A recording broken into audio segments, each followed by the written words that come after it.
anywhere. It's up to you, New York, New York.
Good morning. Good morning. How we doing? It's the Richie Hicks Jr. Sports Podcast, and I am your host, Richie, riding solo this Wednesday morning.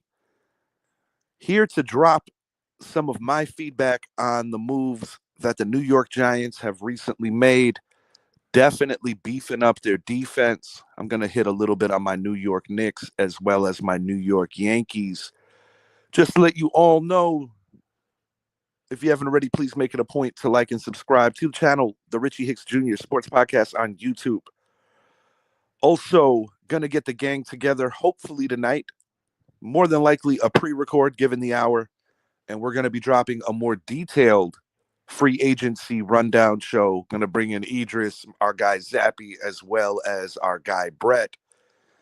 And I'm giving Brett and Zappy their own homework just to really study and give us the best feedback possible of what their respective teams did, the Dallas Cowboys and the New England Patriots. But on today's show, going to be starting it up with my New York Giants and going to kind of assess what I believe is good and bad about their pickups, I should say. All right, the Giants added much needed depth on defense and special teams. Cornerback Paulson Adebo, formerly of the New Orleans Saints. He was a cornerback too there, opposite of Marshawn Lattimore. This is going to be his first opportunity to play the cornerback one, get bigger challenges from the better receivers in the league, assuming that the New York Giants don't take Travis Hunter at 3. There is a possibility that Travis Hunter might be there at 3, given that Cam Ward is the number 1 quarterback prospect and the Titans picking at 1 need a quarterback.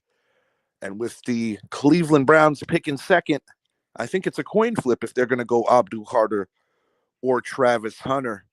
I myself said it on a recent show, I would pair Gerrit with Carter to give that team something elite that they can have over pretty much any team in the NFL. But that's up to Cleveland, and we'll see what they choose to do. They also need a quarterback, so perhaps they go Shador and shock everybody. But Paulson Adebo coming off a broken femur last year, but prior to that, just really playing at a high level, looking like a guy who outplayed his role with that previous team, the Saints. And I think it's a much needed pickup for the New York Giants. The New York Giants had one of the worst pass defenses last year. He brings a ball hawking. He brings good tackling. He brings good coverage skills. And this is a player that the Giants needed. Safety Javon Holland, formerly of the Miami Dolphins. I think the New York Giants have finally properly replaced Xavier McKinney, who enjoyed a pretty good year in Green Bay last season. Holland could play center field well. He is a good hitter. He's a very physical safety. And I really think that now aligning these two young guys who are both entering their primes alongside Tyler Nubin and Drew Phillips, the Giants finally have a formidable secondary. I still would entertain bringing in Travis Hunter because, to be quite frank, I am not a big fan of Deontay Banks. I would also like to see the New York Giants just continue to add talent everywhere they could, because when you're drafting a team coming up in April, it's not always about getting a starter at every position immediately. Sometimes it's about depth for injuries, because we saw what happened to the Giants' offensive line last year when some of the starters started going down. They had nothing there, and it really altered any potential for a winning season. Defensive tackle Roy Robertson Harris. This is an interesting pickup. I think it's more of a rotational thing, as you're going to have Raheem Nunez Roches still on the team as well. This is all going to be a committee approach to helping out All-Pro Dexter Lawrence. I believe that that's the direction that the Giants are going in terms of the interior. They also picked up Chauncey Golston from the Dallas Cowboys. He played on the outside with the Cowboys last year.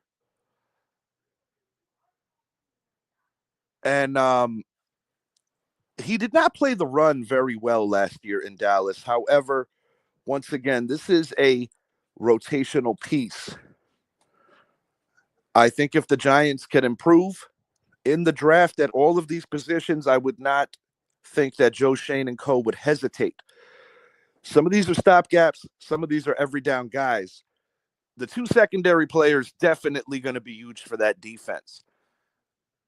And I think it's going to open up the pass rush even better for Kayvon Thibodeau and Brian Burns alike. So this is definitely a point of emphasis, because one of the biggest issues that the Giants had on that side of the ball, in addition to not being a good pass defense, is that outside of Dexter Lawrence, they were not very good at stopping the run. And they're trying to make an honest effort to be a better run-stopping team. And when you consider what the Commanders do, what the Eagles have done behind that phenomenal offensive line, and what the Dallas Cowboys are going to try to do by, I would think, assuming getting one of the better backs in this draft to complement Rico Dowdle, yeah, this is something that has to happen for the Giants to become a better football team. I really like the addition of Chris Board. Special teams get overlooked in such a big level, but this guy has been an ace on special teams his entire career. And I think this is one of those kind of players that every team needs, and I'm happy that my team got him. Holland, in my opinion, the best safety on the board entering free agency, so the Giants hit a home run there. And Adebo, people are going to be a little worried that he caught an injury last year, but I think it's low risk because he's a young guy playing at a high level for the majority of his young career, so I think it's a good pickup. On offense, the Giants bring back wide receiver 2, Darius Slayton. He will be opposite of Malik Neighbors yet again. I'm sure Jalen Hyatt probably not very pleased with this move, because he has had a hard time getting on the field. I expect the Giants to potentially move on from Jalen Hyatt during the course of the year. It just has not worked out for him with Big Blue, and perhaps the scenery change could help his career, because he has not been able to make any kind of impact for the Giants. Swing tackle James Hudson III, formerly of the Cleveland Browns. This is a depth move. If Jermaine Illuminor or Andrew Thomas gets hurt, he will be the next man up. And I think it speaks volumes that the Giants did not have the best confidence in Joshua Azudu. I believe that's why they made this move. And once again, I could still see the Giants drafting a tackle. The Giants are in the market for a guard. They missed out on some of the premier ones, even though they did go to the table and try to offer some big bags. But a name from the past that I think the Giants could turn to help is actually Will Hernandez. He's not going to command the most ridiculous salary, and he was drafted by the Giants in the same draft where they drafted Saquon Barkley. And after moving on from the New York Giants, actually played rather well with the Cardinals. So his stock is up yet again, and he could potentially have a second stint with the Giants. We shall see which way they go to help out opposite of John Runyon Jr. There has been some chatter that Evan Neal could end up on the inside, But personally, I don't think the Giants want Evan Neal on the field. I think they realize that was a bust of a pick, and we'll see how that plays out. But there's some other big stuff going on here, and as I already mentioned, looking for a guard, but waiting on a decision from future Hall of Famer. He will be a first ballot Hall of Famer, the 4-time former league MVP, former Jet, former Packer, Aaron Rodgers. It's down to 3 teams, according to most media outlets: Pittsburgh Steelers, New York Giants, and the Minnesota Vikings. I'm going to give a reason why each team would make sense. From a coaching standpoint and from the compliments of having such a good defense, I think the Pittsburgh Steelers make a lot of sense for Aaron Rodgers. Now, if I'm going to throw a con in there and a negative as to why he shouldn't go there, Aaron Rodgers only played in the AFC for 2 years. He played in the NFC for the rest of his career with Green Bay. In a short sample in the AFC, Aaron Rodgers had a really rough go. Now, that's not that he can't play against the AFC. There's a lot of variables. But when I consider that the AFC North is probably the most competitive and best division in professional football, and an aging player in Rodgers, I'm not 100% sure if that's the best destination. Now, from what I've read, the New York Giants offer for Aaron Rodgers is better financially than what the Steelers are offering. So I'll give you a couple of pros as to why it could make sense in East Rutherford. For one, given the quarterback situation around the NFC, Aaron Rodgers, if he has a bounce back year, could be a top 3 to 4 quarterback in the NFC. If you look around the league, most of the premier quarterbacks are in the AFC. That is a plus. I think that young Malik Neighbors, he will have a better connection with than he ever did with Garrett Wilson. I think Neighbors is just further along in his career progression already, being a finalist for Offensive Rookie of the Year last year. I think the Giants are showing Rodgers that they're trying to fix the defense and trying to get better quickly. And, Rodgers doesn't have a lot of time left. And the other positive would be he has his house there. He doesn't have to uproot again. Now, the negatives, the Giants have been bad for quite some time. And Rodgers would have to believe in the vision of Joe Shane and Brian Dable. He would also have to believe that he's not going to get creamed behind an offensive line that has not performed well. I personally believe the Giants' offensive line was playing well before the injuries last year. So kind of in limbo, waiting to see what Aaron Rodgers does. Former Steelers quarterback Russell Wilson, will soon to be former Steelers quarterback Russell Wilson, because it seems that he's not coming back, could be the other option for the New York Giants in the event that he doesn't sign with them, goes to Pittsburgh or Minnesota. Okay, why does Minnesota make sense? Kevin O'Connell is a very innovative mind. You get Justin Jefferson, you get Jordan Addison, and you get your buddy, your former teammate, Aaron Jones, as the running back. So you have 2 great receivers to throw to. You have a battle-tested running back who you've been through the wars personally with in the NFL. You get a really good offensive line, and the opportunity is there to play your former team, Green Bay, twice a year. And this is a team that going into the final week of the season was playing for the number 1 seed. So it could be Pittsburgh and my New York Giants left in the dust. If I was Rodgers, I would go to Minnesota. Is it about money? If it's about money, I think the Giants will offer him the most. I really mean that. But with Sam Darnold going to Seattle, replacing Geno Smith, and with Daniel Jones getting an opportunity to compete with Anthony Richardson to be the Colts' next quarterback, and with J.J. McCarthy being a slow healer, and with them not exactly trusting him, throwing him the keys with a team that is close to potentially winning a Super Bowl, I think Rodgers makes the most sense. And that's a division that he played the majority of his career in. But I think today's Wednesday, I would have to think in the next 48 hours, we're going to have word from Aaron Rodgers. And as the Jets go, they're making him a post-June 1st cut designation for their own financial reasons. But I believe that's the way that plays out.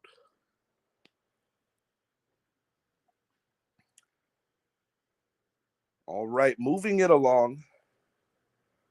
Want to hit on this big bowl of sadness. Gerrit Cole. Very disappointing. 2023 Cy Young Award winner. In my opinion, year in and year out, top candidate for a best pitcher in the American League.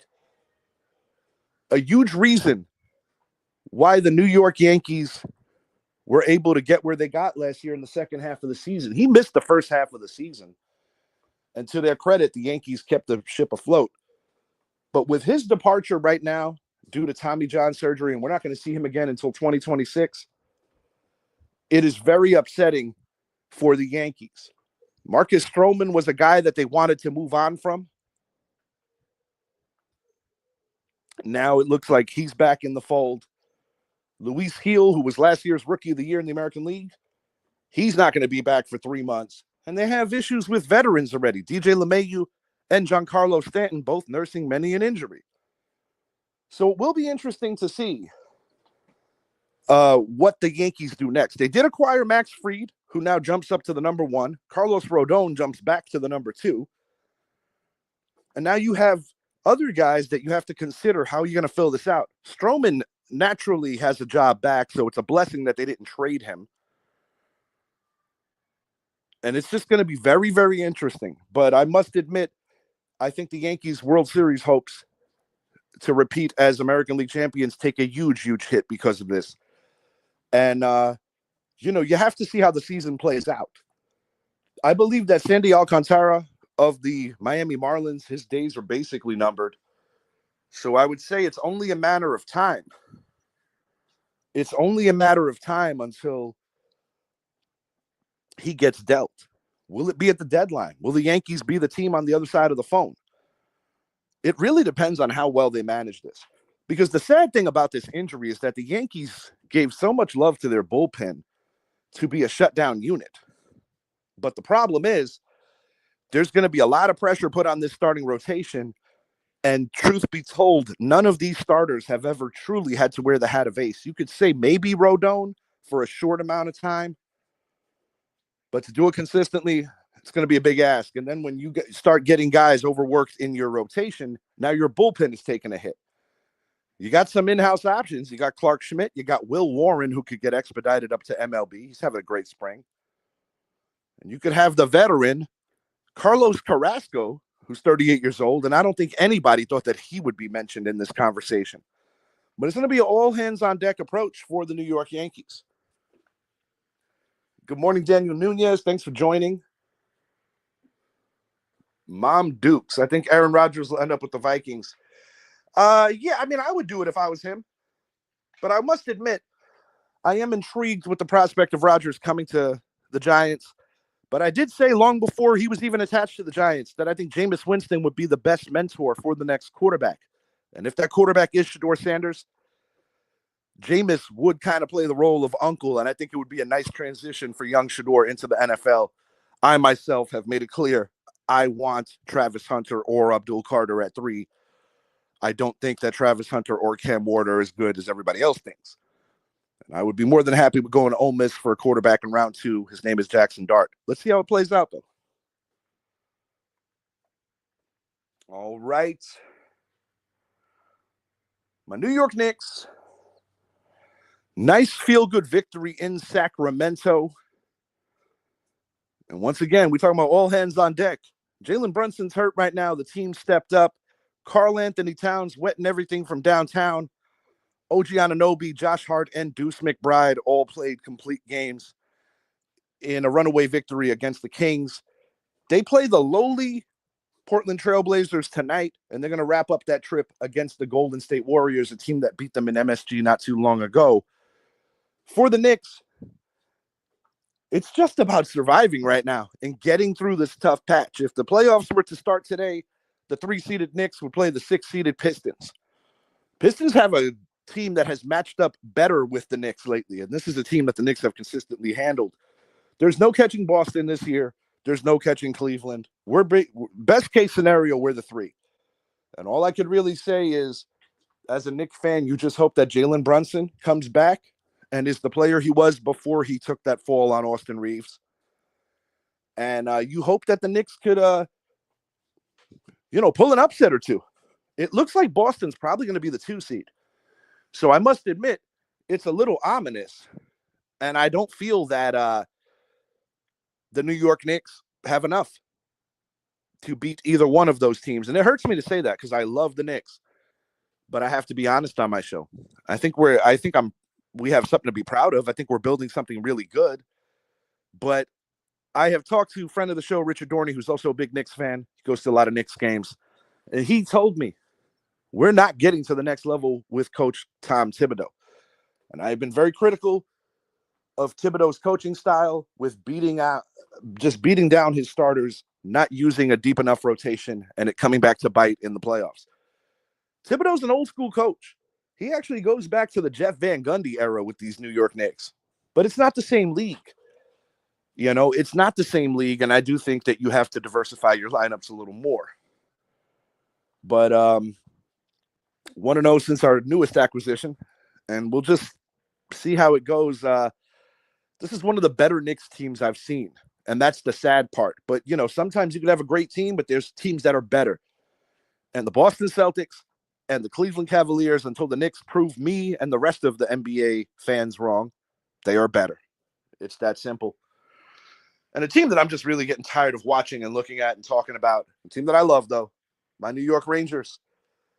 As you see them right here in this dope art, it looks like they're about to board the subway. I think it's more like it's just time to appear at the golf course. Too many roster moves going on, too late in the year, no continuity. They'll be lucky if they sneak in. Yet another frustrating loss. Winnipeg Jets win 2-1. The Rangers just can't close out games. And it's frustrating. It seems like on the nights that the offense shows up, we're having issues in net.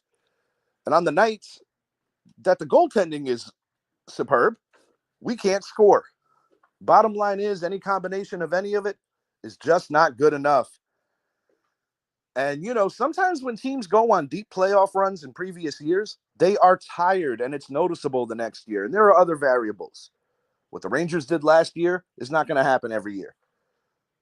But I'm at a point as a fan where I feel that the front office really has to say to themselves, can we run this back next year? And is this just an anomaly, or is this a bigger issue? Time will reveal that. And I hate to say this, but rest in peace, New York Rangers, for the year 2025. They are just not good enough. But I'll tell you what is good enough, that free agency show that we're going to be doing tonight. I really look forward to getting with the guys, and we're going to go on a deep dive into everything going on NFL related, whether it be the Eagles letting go of some big name players. If there was ever a GM that you have to trust, it's Howie Roseman when he lets that stuff happen. Laramie Tunsil, a Commander. Daniel Jones, second lease on life. The Jets getting Justin Fields. Do they know something that everyone else doesn't? And Russell Wilson, Aaron Rodgers, 2 former Super Bowl champs, going to be changing teams this year. And it's just a matter of where are they going. But until next time, I am Richie. Have a great day, everyone. And you'll be seeing another show more than likely tomorrow. Announcements to come on our big free agency show. Take care, everyone.